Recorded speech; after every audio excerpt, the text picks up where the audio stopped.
अंतरिक्ष में space station घूम रहा है, वो स्पेस स्टेशन कितने की स्पीड में घूम रहा होगा? 1 सेकंड में 8 किलोमीटर, जिसमें हमारे अंतरिक्ष यात्री बैठे थे 3-4 महीने तक। सुनीता विलियम उनकी पूरी टीम थी उसमें, थी कि नहीं थी? धीमा घूम रहा था, बहुत तेज। तो अगर किसी सैटेलाइट को गिराना है, जैसे पुराना हो गया गिराना है, आपने कभी कभी सुना होगा कि कोई अमेरिका का सैटेलाइट है गिरने वाला है, सुने? कैसे गिरने वाला होता है समझिएगा।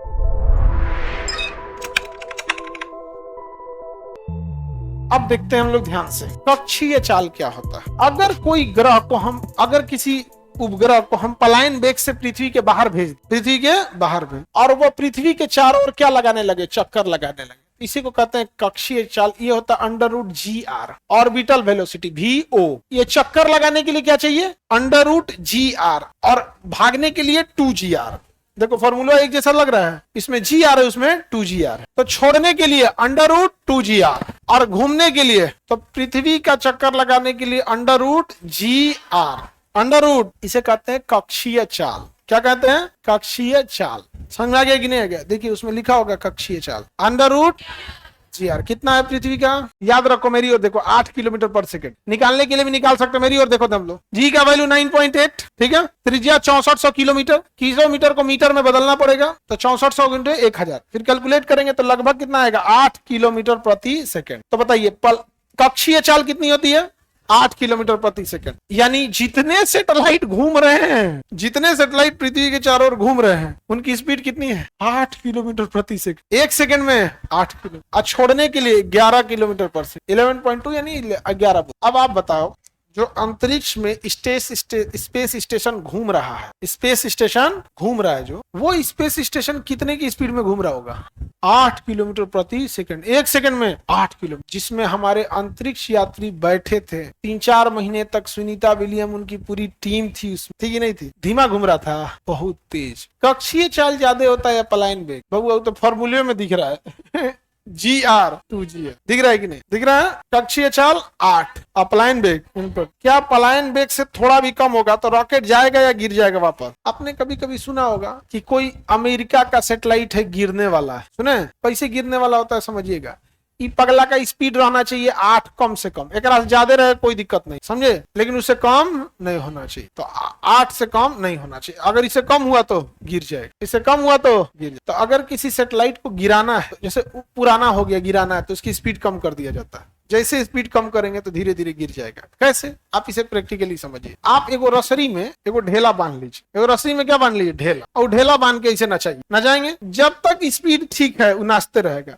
अगर वो ढेला आप अपने माथा पे गिराना चाहते हैं तो धीरे धीरे स्पीड कम, तंद मारेगा, मुड़िए पे आके गिर जाएगा। तो बताइए, किसी भी वस्तु को, किसी ग्रह को छोड़ने के लिए मिनिमम स्पीड पलायन वेग, हम किसी भी ग्रह बोले हैं, पृथ्वी थोड़े बोले हैं, हम बोले किसी भी ग्रह को छोड़ने के लिए, तो पलायन वेग, पृथ्वी का पलायन वेग 11.2 किलोमीटर प्रति घंटा। और याद रखिएगा, पहले ऑप्शन पे रहेगा 11.2 किलोमीटर प्रति घंटा।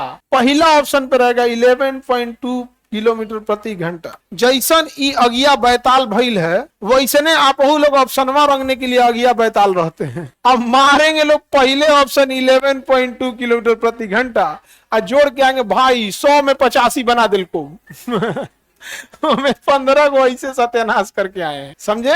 11.2 किलोमीटर प्रति। आगे बढ़े। और अगर किसी ग्रह का चक्कर लगाना है तो 8 किलोमीटर। मौत का कुआं देखें, इसमें गाड़ियां चक्कर लगाती रहती। तो ये कैसे सिंपल सब फॉर्मूला क्या हो गया? कक्षीय चाल orbital velocity VO = √GR। G का मान हम 10 मान लेते हैं। G का मान 10 मान लिए। अब हम त्रिज्या ले लेते हैं।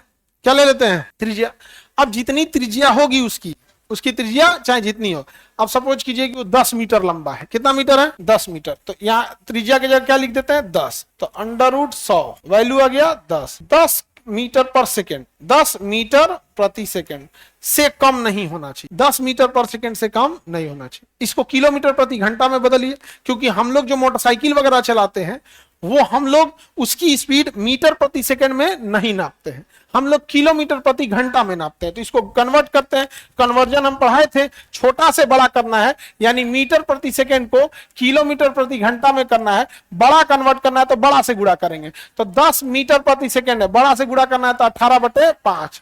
तो इससे इसे काटिए 2, 36, हाँ 36 से कम स्पीड नहीं होना चाहिए। अगर रेडियस कितना है 10 मीटर है तब, हाँ इससे ज्यादा होना चाहिए, इससे कम नहीं होना चाहिए। इससे कम होगा तो नीचे आने लगे, इसलिए देखिएगा गाड़ी को नीचे लाना होता है धीरे धीरे धीरे धीरे इससे कम करने लगे। सैटेलाइट को पावर कैसे मिलता है? उस पे सोलर पैनल लगे होते हैं और धूप से चार्ज होता है। अंतरिक्ष में अंधेरा रात नहीं होने, उसमें बैटरी लगी है और धूप से चार्ज होता है। उसकी बैटरी खत्म हो जाती है 8-10 साल 15 साल में, तो कचरा बन के रहता है, वहां कचरा बन के रह जाता है, खराब सैटेलाइट होकर रह जाता है। तो सैटेलाइट से क्या ही है, उतना बड़ा अंतरिक्ष है, कितने सैटेलाइट गए होंगे? 10,000। भारत में 150 करोड़ लोग रहते हैं, एक पूरे पृथ्वी की तुलना में करेंगे तो भारत का क्षेत्रफल 2.5% ही 150 करोड़ रहते हैं, तो क्या 150 करोड़ सैटेलाइट छोड़ा गया है? तो आप लोग को लगता होगा अंतरिक्ष कचरा से भर गया, 150 करोड़ तो हम लोग हैं। पूरी दुनिया को देखेंगे 700 करोड़, हम लोग चाइना को पीछे कर दिए जनसंख्या में।